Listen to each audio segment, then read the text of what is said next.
Hello everyone, welcome to our channel. दोस्तों, आज हम लोग कुछ सवालों के बारे में बात करेंगे जो आपके मन में रहते हैं या मेरे मन में भी रहे हैं। जो लोग कार शुरुआत में चलाते हैं उनके दिमाग में ये चलता है कि कहीं क्लच खराब तो नहीं हो जाएगा हाफ क्लच लेने पर, या फिर ओवरटेक कैसे करें, कॉन्फिडेंस कैसे बिल्डअप करें, डर कैसे खत्म करें। तो कुछ ऐसी बातों पर हम लोग डिस्कस करेंगे, ठीक है दोस्तों। और ध्यान से पूरा वीडियो देखिए, बहुत ज्यादा ये वीडियो आपको हेल्पफुल हो सकता है जब आप कार को रोड पर उतारें। तो दोस्तों, आज है मेरा 33वां दिन और यहाँ पर मैंने क्लच को लगा लिया है। पहला गियर हम लोग लगाएंगे, ठीक है दोस्तों। और बैठने से पहले हम लोग दोनों ORVM देखेंगे, ठीक है। और यहाँ पर बैक वाला जो मिरर होता है उसको भी देखेंगे कि वो पूरा का पूरा सेट है या नहीं है।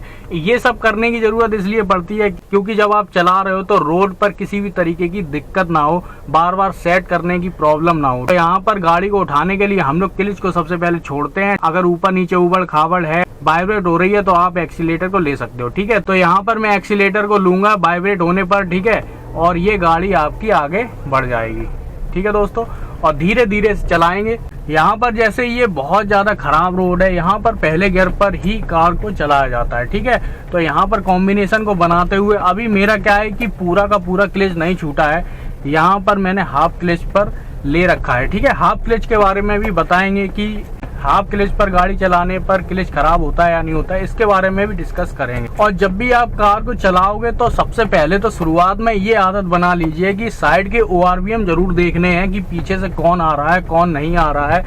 जब आप मोड़ोगे, अगर थोड़ा सा भी आपने राइट हैंड पे मोड़ा है, ठीक है, तो ORVM राइट हैंड वाला देखना है। अगर लेफ्ट हैंड पे मोड़ा है तो आपको लेफ्ट हैंड वाला ORVM को देखना है। शुरुआत में गलती ये होती है, सबसे पहले हम लोग मोड़ने से पहले हम लोग देखते नहीं, मोड़ देते हैं, ठीक है। और जो सीखा सिखाया होता है वो मोड़ने से पहले क्या करता है, पहले देखता है फिर वो मोड़ता है। शुरुआत में ये गलती बहुत ही नॉर्मल है और ये गलती हो भी जाती है। यहाँ पर हम लोग क्या करेंगे, लेफ्ट हैंड पे मुड़ेंगे। और आज मुझे ट्रक या बस दिख रहे हैं और मुझे ऐसा लग रहा है जाम है, पता नहीं क्या है। आगे प्राइवेट बस स्टैंड है, हो सकता है उसकी वजह से हो। यहाँ पर ये ट्रक वाला गली में जाएगा, तो मुझे क्या करना है, थोड़ा सा इधर साइड में लगा के आगे ट्रैक्टर को डर ही है कमाने।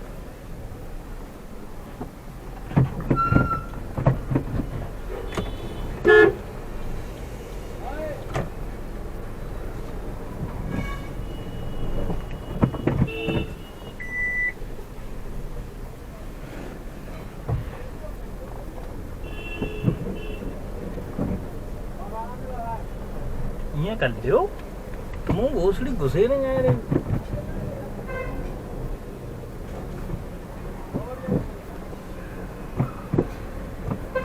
तो यहाँ पर हम लोग लेफ्ट हैंड पे मुड़ेंगे, ठीक है। तो इस टाइम पे मुझे भी डर है कि इस तरीके की ऐसी सिचुएशन आ जाती है तो क्या करना पड़ता है, ठीक है। तो लेफ्ट हैंड का इंडिकेटर देंगे, आराम आराम से हम लोग गाड़ी को मुड़ाएंगे, ठीक है। यहाँ भी देखते रहेंगे कोई आ तो नहीं रहा है। और ये इस टाइम जो होता है वो कंट्रोलिंग की बात होती है, ठीक है। किस तरीके की कंट्रोलिंग, अभी इस टाइम मेरी गाड़ी जहाँ पे भी रुकी हुई है वो सिर्फ और सिर्फ ब्रेक से नहीं रुकती है, वो रुकती है क्लच और एक्सीलेटर से। क्लच और एक्सीलेटर से जब आप गाड़ी रोकोगे तो वो कॉम्बिनेशन आपको मिलाना पड़ता है, ठीक है। तो दूसरा गियर लगाएंगे, ठीक है। अभी इस टाइम सामने मुझे लगता है कि कोई नहीं है, ठीक है, और नॉर्मल गाड़ी चला सकते हैं। तो यहाँ पर दोस्तों मैंने सीट बेल्ट नहीं लगाई थी, ठीक है। तो ये सारी चीजें आपके कॉन्फिडेंस को बिल्डअप करती हैं। तो सबसे पहले सवाल की बात कर लेते हैं। तो हम लोगों के मन में क्या आता है कि ट्रैफिक में कौन से गियर पे चलाना है, ठीक है। अब जैसे मान लेते हैं ये हल्का फुल्का ट्रैफिक है, इसमें चल सकता है, ठीक है। तो यहाँ पर क्या मैं दूसरे गियर पे इतनी स्पीड पे चला सकता हूँ, ठीक है। ORVM देखेंगे, कोई भी पीछे से आ सकता है, हल्का सा मोड़ने पर या फिर आप ओवरटेक करोगे तो पीछे जरूर देखना है, ठीक है। पीछे देखने का मतलब है ORVM देखना है, पीछे से कौन आ रहा है, ठीक है। तो यहाँ पर मेरा अभी दूसरा गियर है, ठीक है, क्योंकि ये चलता फिरता ट्रैफिक है एक तरीके का। मान लेते हैं आगे एक ई-रिक्शा चल रहा है, ठीक है। तो यहाँ पर धीरे धीरे चलाएंगे, बस ज्यादा तेज नहीं करेंगे क्योंकि देखो मुझे भी डर लगता है, ठीक है, लेकिन मैं बोलता नहीं हूँ, ठीक। बोलने से क्या है कि डर हावी हो जाता है, ठीक है। तो यहाँ पर आराम से मोड़ेंगे, मैं तीसरे गियर पर भी चला सकता हूँ। अब आगे आप देख सकते हो बहुत ज्यादा ट्रैफिक है, तो वहां पर हम लोग समझेंगे किस गियर पर चलाएंगे, ठीक है। ये ओवरटेक देखो आराम से कर लिया, ओवरटेक के बारे में भी हम लोग बात करेंगे। तो यहाँ पर देखिए मुझे लग रहा है रुक रही है गाड़ी, ठीक है। तो यहाँ पर क्या है कि मैं पहले गियर पे कर लूंगा। ठीक है, स्लो स्लो चलाएंगे। अब यहाँ पर लेफ्ट और साइड का कुछ नहीं देखना है। ठीक है, आपको दिख रहा है इतने के बीच में आपकी गाड़ी निकल सकती है, तो आराम से अपनी गाड़ी निकालोगे। राइट हैंड साइड पे जितना काट पा रहे हो उतना, ठीक है, उतना आप काटोगे और आराम से आप आगे निकल जाओगे। ठीक है, यहाँ पर दूसरा गियर करेंगे। ठीक है, क्योंकि पहले गियर में आप अगर आपने छोड़ा तो झटके मारेगी। ठीक है, क्लच को अगर छोड़ दिया तो झटके मारेगी। तो पहला गियर, ठीक है, और दूसरा गियर। ट्रैफिक की बात होती है, अलग अलग ट्रैफिक होते हैं। बाईपास का ट्रैफिक अलग होता है। ठीक है, इस तरीके का चलता फिरता ट्रैफिक अलग होता है। एक ट्रैफिक बहुत ज्यादा खतरनाक होता है जिसमें पैदल भी जा रहे हैं, ई रिक्शा है, टेम्पो हैं, बस हैं, ट्रक हैं, साइकिल वाले हैं या फिर मोटरसाइकिल वाले हैं, वो सारे चला रहे हैं। ठीक है, वो एक खतरनाक होता है जिसमें आपकी बार बार गाड़ी रुकती है। उसमें क्या है कि हाफ क्लच पर ही चलाना है। ठीक है, अब बाईपास पर ऐसा ट्रैफिक होता है उसमें हाफ क्लच पर नहीं चलाना पड़ता है। जैसे अभी मुझे ट्रैफिक नहीं मिला, ठीक है, तो हाफ क्लच पर आपको चलाना ही पड़ेगा, नहीं तो गाड़ी आपकी क्या हो जाएगी, बंद हो जाएगी। ठीक है, फिर आप आगे पीछे देखोगे, ठीक है, फिर आप स्टार्ट करोगे, ये सारी चीजें आपको दिक्कत देंगी। अब जैसे यहाँ पर है, ठीक है, पहला गियर लगाया, ठीक है, क्योंकि मुझे पता है रुकने वाली है। स्पीड के हिसाब से गियर समझ लेंगे, तो जैसी स्पीड होगी उस हिसाब से गियर को लेंगे। जितनी कम स्पीड होगी आपको हाफ क्लच लेना ही पड़ेगा कॉम्बिनेशन बनाने के लिए कि आपकी गाड़ी बंद ना हो जाए। ठीक है, तो यहाँ पर मेरा दूसरा गियर डला हुआ है। ठीक है, हॉर्न देते हुए आगे चलेंगे। ठीक है, और इधर उधर लोग आ जा रहे हैं। ठीक है, स्लो स्लो चलाएंगे। ठीक है, इधर उधर देखते भी रहेंगे, कोई गाड़ी आ तो नहीं रही, कोई स्पीड में तो नहीं आ रहा है। ठीक है, स्पीड में चलाने वाले भी बहुत ज्यादा होते हैं। तो आपको आपके सवाल का जवाब मिला होगा कि गियर को ट्रैफिक के हिसाब से चलाना है, और अगर दूसरा देखा जाए गियर को स्पीड के हिसाब से लगाना है, तो इस हिसाब से आपको गियर को चेंज करना पड़ेगा। ठीक है, तो यहाँ पर अब हम लोग दूसरे क्वेश्चन की बात कर लेते हैं। देखो दोस्तों, डर तो अभी मेरा भी खत्म नहीं हुआ और 1-2 महीने में डर खत्म होने वाला नहीं है। ठीक है, तो डर खत्म के बारे में मैं बस ये बोलूंगा कि जितना ज्यादा आप प्रैक्टिस करोगे, हर तरीके के जाम में आप चला लोगे। ओवरटेक करने वाला भी ये क्वेश्चन है कि ओवरटेक करने में डर लगता है। तो जैसे ये स्कूटी जा रही है, ठीक है, अगर मुझे इसको ओवरटेक करना है, मतलब सपोज दैट स्कूटी की जगह ई रिक्शा भी हो सकता है या बस भी हो सकती है, अगर वो इस स्पीड पे है और जगह है मेरे पास, ओवरटेक करने में क्या है, मेरी जो काबिलियत है इतनी ही स्पीड पर है ओवरटेक करने की।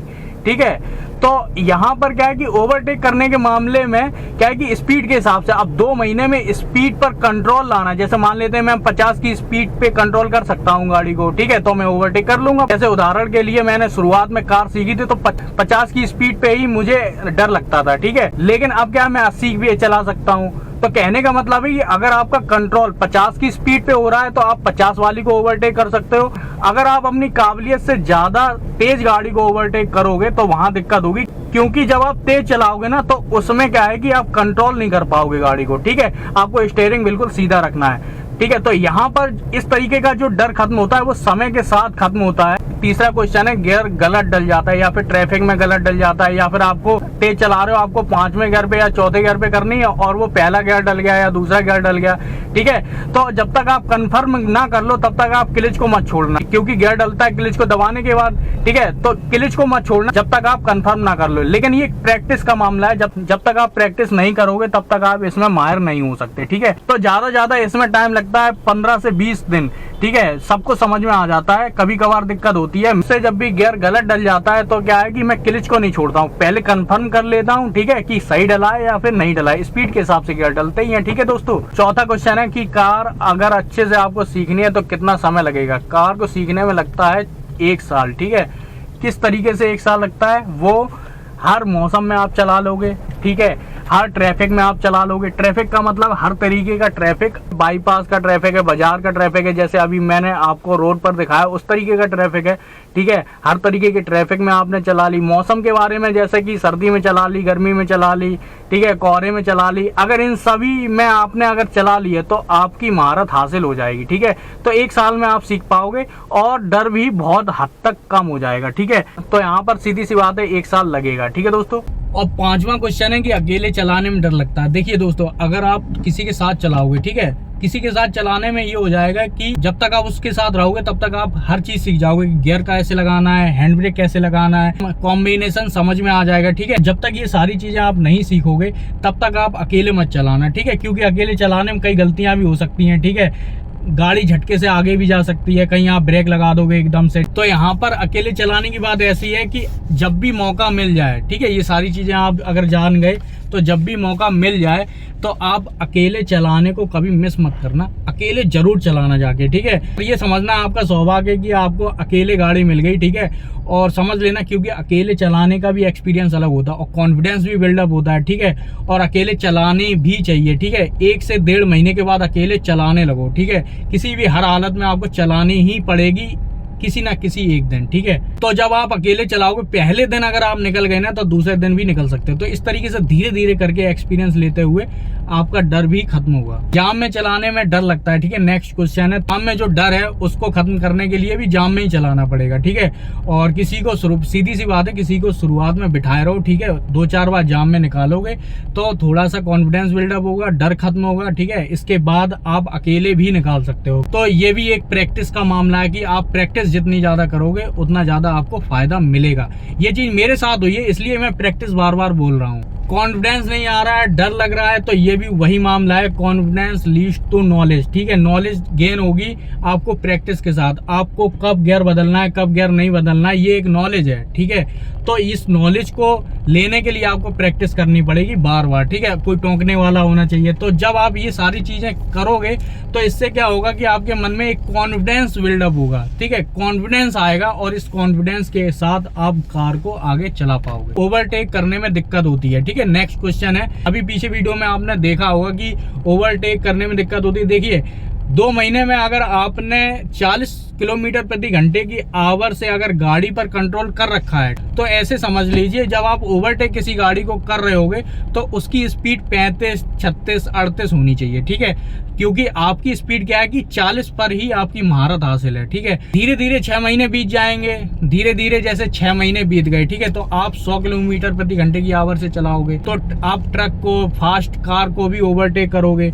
तो कंट्रोल क्या है कि टाइम के साथ और प्रैक्टिस के साथ आएगा। जब आप कार को चला रहे हो, ठीक है, उस स्पीड के साथ जो कंट्रोल है बस उसी स्पीड पे आप ओवरटेक कर पाओगे, ठीक है। ये एक प्रैक्टिस का सिर्फ मामला है बस। देखो, ये सबसे कंट्रोवर्शियल सवाल है कि हाफ क्लच लेने पर क्लच खराब हो जाएगा। बिल्कुल खराब हो जाएगा, ठीक है। तो क्या गाड़ी ना सीखी जाए, ठीक है। तो कहने का मतलब है कि हाफ क्लच तो आपको लेना पड़ेगा, ट्रैफिक में तो लेना ही पड़ेगा, ठीक है। आप जैसे अभी बैठे हुए हो तो मत लो, ठीक है। जैसे स्पीड में चल रही है तो मत लो, जब नहीं लेने का मौका आता है तो आप मत लो, ठीक है। लेकिन ट्रैफिक में तो हाफ क्लच पर चलानी ही पड़ेगी। पता नहीं कौन सा बंदा जा रहा है, कब रुक जाएगा आपको पता नहीं, ठीक है। तो आपको ब्रेक लगाने पड़ेंगे। अब जब आपको ब्रेक लगाने पड़ेंगे तो आपको क्लच भी दबाना पड़ेगा। इसलिए लोग क्या करते हैं कि हाफ क्लच पर चलाते हैं, ठीक है, जिससे गाड़ी बंद ना हो ट्रैफिक में, ठीक है दोस्तों। तो मुझे लगता है कि आपके सभी तरीके के क्वेश्चन इस वीडियो में खत्म हो गए होंगे और आपका सॉल्यूशन मिल गया होगा, क्योंकि ये सारी चीज़ें मैंने भी महसूस की हैं। तो ये मुझे भी महसूस होता है, जैसे डर, कॉन्फिडेंस, ये सारी चीज़ें मुझे भी महसूस होती हैं, ठीक है। तो मैंने सोचा आप लोगों के लिए, जो नए लोग सीख रहे हो, आप लोगों के लिए वीडियो बनाया जाए, ठीक है दोस्तों। अगर आपको ये वीडियो समझ में आया हो तो लाइक कर सकते हो, सब्सक्राइब कर सकते हो। पूरा वीडियो देखने के लिए आपका बहुत बहुत धन्यवाद।